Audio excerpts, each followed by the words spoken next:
Желаю вам прожить без скуки, счастливой, дружной семьей. До дня пока вас ваши внуки поздравят свадьбой золотой. Domn Daniel și doamna Mihaela, vă urez multă sănătate în viață și să vă bucurați de momentele frumoase. Felicitări cu celebrarea anunții! Vă dorim să faceți o echipă bună cu doamna Mihaela.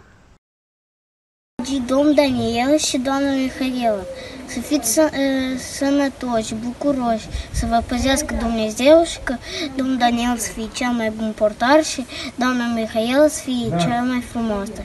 Să fie un amar în astăzi și dulce pentru restul vieții.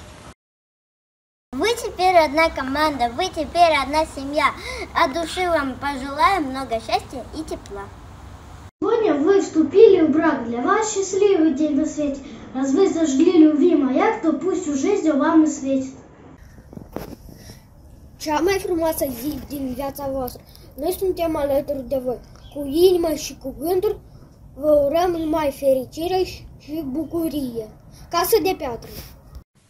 Stimate mire și mireasă, vă dorim casă de piatră, de beton, de lemn, nu contează. Principalul să fiți fericiți în ea. Stimă și dragoste însă. Amar la mire și mireasă. Rapid campion.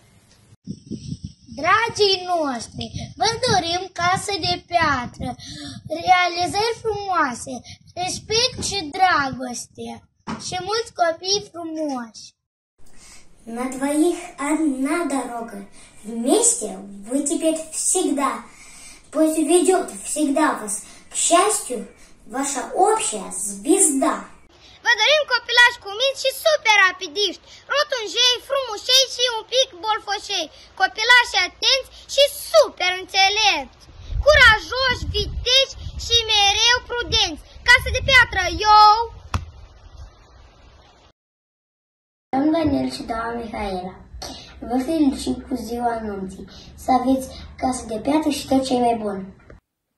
La mulți ani cu sănătate, să vă dea Domnul tot ce doriți, zile senine și fericire, la mulți ani să trăiți, la mulți ani fericiți.